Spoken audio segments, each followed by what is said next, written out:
kira ini apa, bukan masalah dekat atau kenal sama Bilar, cuma apa, ini kan kasus yang menarik. Menariknya apa, karena masing-masing Lesti dan Bilar ini kan apa sebagai public figure. Kemudian kedua, ini ada unsur KDRT-nya. Nah, KDRT sendiri dalam pandangan negara itu masuk dalam apa kategori pelanggaran hak asasi manusia. Ini menariknya di sini, dan sama-sama kita tahu bahwa begitu viral ini masalah sampai mungkin ada yang benci, ada yang apa terhadap kesini kan apa diikuti terus oleh masyarakat. Karena dalam perspektif apa bukan dekat gitu kan, kenal sebagai public figure, kita pernah ketemu juga di salah satu acara atau apa gitu. Ya baik-baik aja, anaknya bagus, simpati, ramah juga gitu. Cuma kalau terkait masalah pribadi saya nggak tahu secara spesifik. Anggar gitu loh. Ya saya kira ini case yang menarik, dan saya bilang tadi apa tindak pidana kekerasan dalam rumah tangga itu memang harus betul-betul, karena ini menjadi perhatian semua pihak. Jadi ya apa yang dilakukan Lesti, langkah hukumnya melapor ke kepolisian supaya hal itu bisa ditangani, kemudian tidak bisa menjadi tidak terulang kepada, bukan hanya kepada dirinya tapi kepada ibu-ibu atau wanita-wanita lain yang sudah berumah tangga, bahwa KDRT dalam rumah tangga itu sangat tidak bisa ditolerir sama sekali.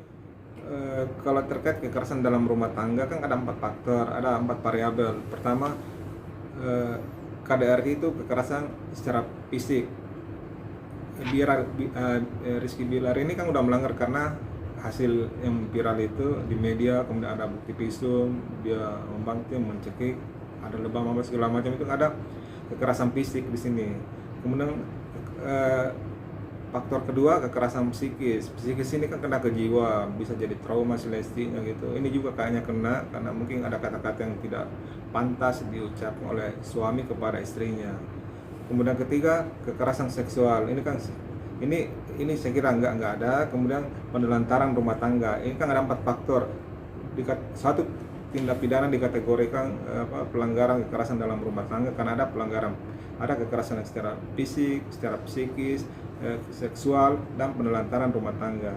Nah, unsur 2 ini yang dipenuhi oleh Bilar, kekerasan secara fisik dan kekerasan secara psikis. Kalau fisik sih secara dilihat juga ininya kriterianya, apakah pada saat kekerasan fisik itu menimbulkan luka, kalau dia biasa-biasa saja hukumannya itu sekitar 4-6 bulan biasanya.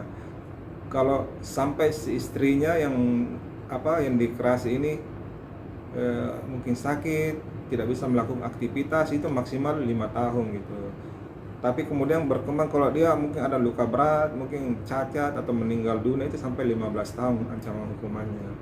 Begitu juga secara psikis, kalau dia trauma berat itu ya bisa di 3 tahun gitu ininya. Nah, ini yang menarik juga, kalau memang ada dugaan-dugaan ke sana, tapi itu kan sebenarnya relatif juga. Biasanya kalau laki-laki emosi bukan mau kalau dia istrinya penyanyi atau mencekik untuk menghilangkan suaranya atau mungkin tidak sampai ke sana lah, mungkin itu isu-isu liar gitu yang ini yang berkembang.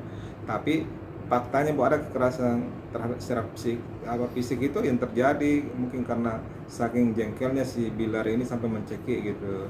Tapi apapun itu, sebagai seorang laki-laki, sebagai seorang kepala rumah tangga, sebagai seorang suami, tidak dibenarkan untuk mengkasari istrinya, apalagi istilahnya apapun tindakan istri, sejengkel apapun tindakan yang mungkin secara membuat emosi suami atau laki-laki, itu tidak pantas buat mengasari seorang wanita, seorang istri gitu.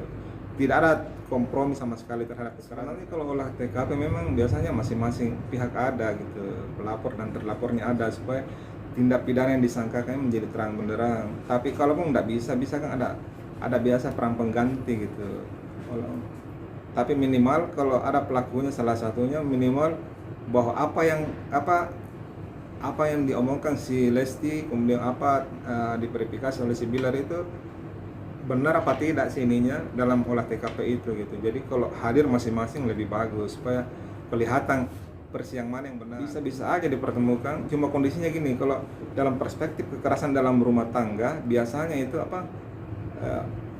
hakim pun juga nanti kalau menjatuhkan hukuman nantinya itu ada semacam hukuman tambahan gitu, bahwa yang pelaku kekerasan rumah tangga ini tidak bisa atau harus diisolasi, tidak bisa mendekati atau berkumpul dengan istri atau mantan istri yang pernah dikasari gitu. Kemudian kedua, biasanya ada semacam bimbingan atau konseling dibuatkan kepada, anggaplah situasi bilar, bahwa mungkin psikolog atau apa, supaya bisa si bilar ini atau siapapun itu nantinya pelaku kekerasan di rumah tangga dalam istrinya bisa berubah dan tidak mengulangi tindak kekerasan. Sebenarnya sebagai laki-laki, sebagai kepala rumah tangga, jangan sampai mengasari istrinya, jangan bertindak bodoh, karena apa? Karirnya sendiri akan hancur gitu.